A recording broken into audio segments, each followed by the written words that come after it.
Good morning students, I am Dr. Priyanka Bhalena and welcome to my YouTube channel Royal Educational Services। मेरे इस YouTube channel में आपको engineering mathematics से जुड़ी हर problem का solution मिलेगा। इसमें मैं 8th से लेकर 12th के स्कूल के मैथ्स के वीडियोस भी जो है वो अपलोड करती रहूंगी और साथ ही कुछ रोचक जो महत्वपूर्ण जानकारी है मैथ्स के बारे में वो भी अपलोड होती रहेगी। जैसे कि आज हम स्टार्ट कर रहे हैं चैप्टर 3 क्लास 10th का chapter 3 pair of linear equation in two variables. ठीक है, linear equation in two variable. तो linear equation in two variable क्या होती है? x plus B Y plus C equals to 0, है ना। Linear equation in two variable. तो यहाँ आप देख रहे हैं x एंड y क्या है? आपके दो वेरिएबल है। ये जो है ना दोनों, ये क्या है? आपके वेरिएबल्स हैं और ये जो है आपके a, b और c, ये तीनों क्या है? आपके कांस्टेंट है। ये तीनों आपके क्या है? कांस्टेंट है, कांस्टेंट, है ना।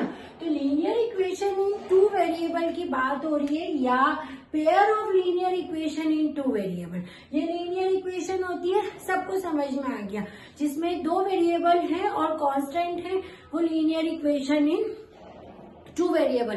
अब हमारा जो चैप्टर है ना, ये फोकस करता है पेयर ऑफ लीनियर इक्वेशंस, मतलब कि आपके पास दो लीनियर इक्वेशंस के पेयर होंगे। कौन कौन से होंगे वो आपके पास में? Pair of linear equations. देखो कौन सा होगा वो? a1x plus b1y plus c1 equals to 0। दूसरा रहेगा a2x plus b2y plus c2 equals to 0। ये आपके पेयर से लीनियर इक्वेशन के दो।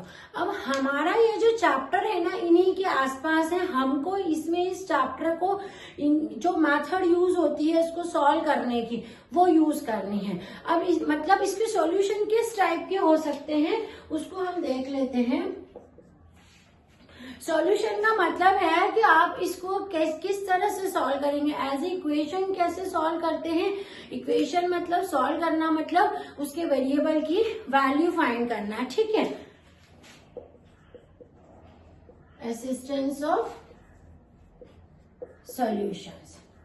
इसको ध्यान से देखेंगे, इसको नोट डाउन करेंगे कि जो लीनियर इक्वेशन होती है ना, उनकी कंडीशंस ये होती है कि वो इंटरसेक्ट भी होती है। तो वही चीज मैं लिख रही हूँ इसकी पहली कंडीशन कि जो लाइन्स है वो कैसी होती है? मैं intersect at a single point, ठीक है। हम लिखेंगे द लाइन्स में intersect at a single point. किसी पॉइंट पे जो लाइन्स है वो कैसी हो रही है? इंटरसेक्ट हो रही है। तो इस केस में जब लाइन्स जो है पेयर ऑफ इक्वेशन किसी पॉइंट में इंटरसेक्ट हो रही है तो उसका यूनिक सॉल्यूशन रहता है, ठीक है। द लाइन्स में intersect at a single point, in this case the pair of equation, in this case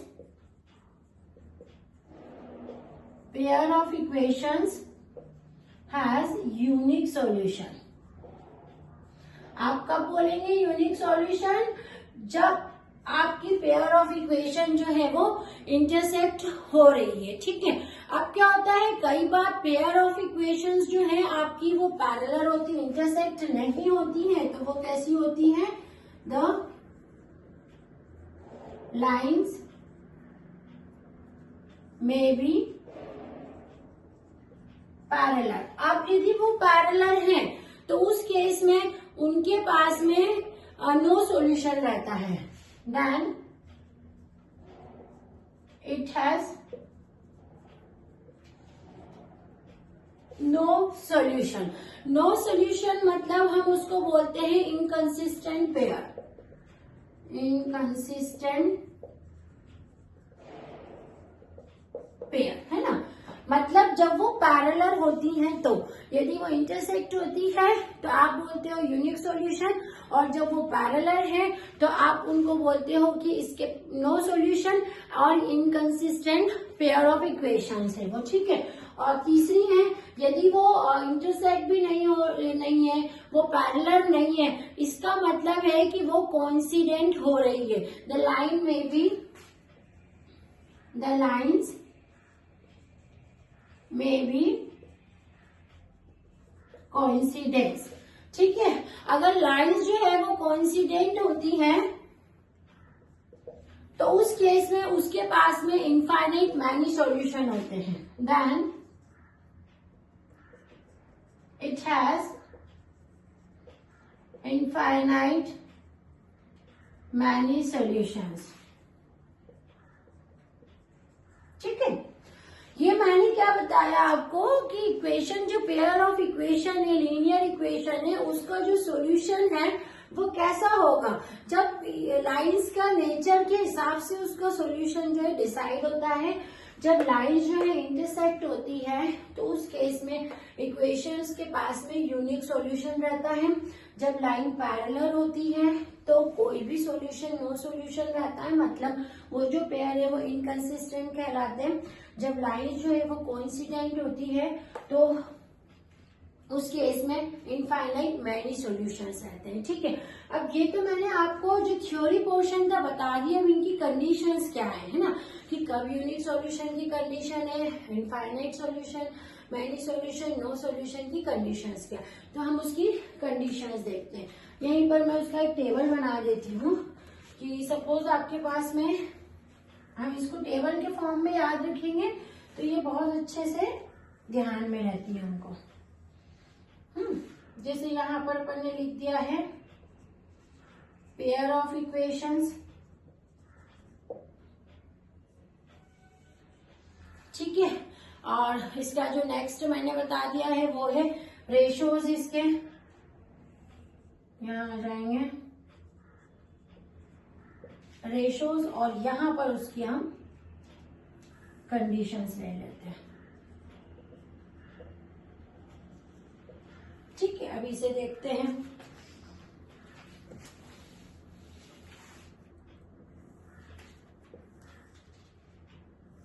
है ना, अब पेयर ऑफ इक्वेशन यानी आपके पास में दो पेयर हैं, a1x plus b1y plus c1 equals to 0, दूसरा है a2x plus b2y plus c2 equals to 0, है ना।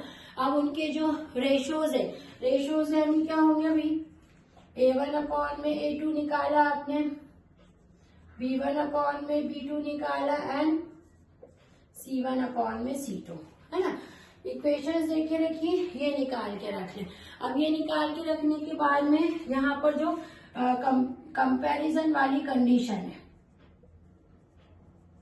कंपेयर कंडीशंस मतलब कौन कौन सी कंडीशन लगती हैं और उनके सॉल्यूशंस क्या क्या होते हैं, है ना,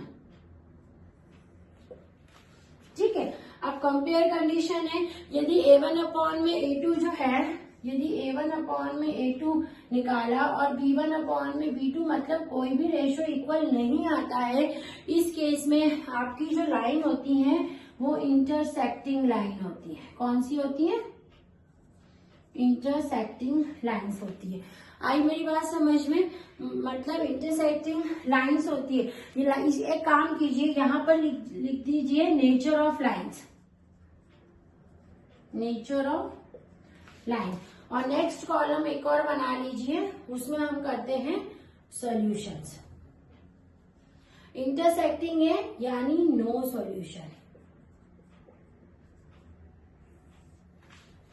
ठीक है। कब होगा?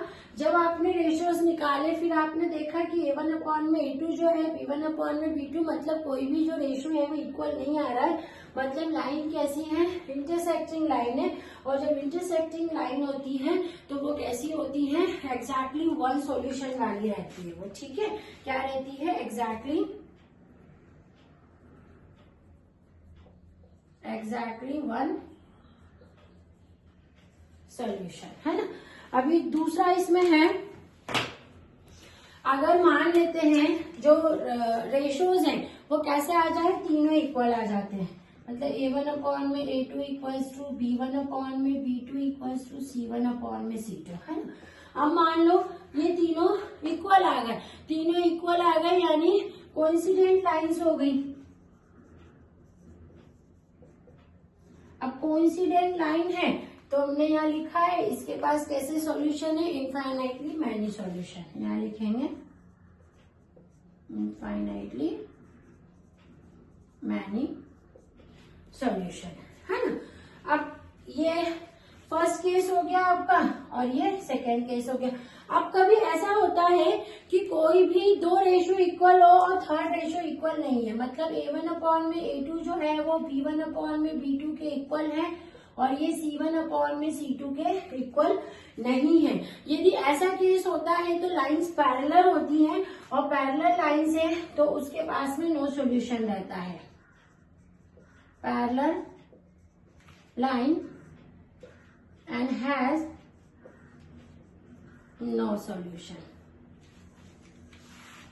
तो ये हमारा पूरा एक टेबल हो गया है कि जो आपकी लाइंस होती हैं वो कैसे आप उस मतलब जो आपकी पेयर ऑफ इक्वेशंस होती है उनके रेशोज के डिपेंड करके लाइंस का नेचर कैसे फाइंड करते हैं और नेचर के साथ में उसका सोल्यूशन कैसा रहता है।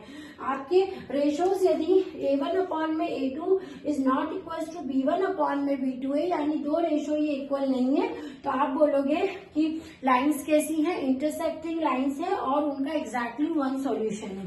अब यदि आपकी जो रेशोज है वो तीनों इक्वल हो जाते हैं, it means A1/A2 is equal to B1/B2 is equal to C1/C2, then we can say that the nature of line is coincident lines, है ना, and it has infinitely many solution, है ना। अब नेक्स्ट में हम देखते हैं कि यदि हमारे दो रेशोज इक्वल हो रहे हैं और थर्ड रेशो इक्वल नहीं है, मतलब A1/A2 इक्वल है B1/B2 के and is not equal to C1/C2, तो आपकी लाइंस जो है वो पैरेलल लाइंस होंगी, ठीक है, और इसका नो सॉल्यूशन आएगा, ठीक है।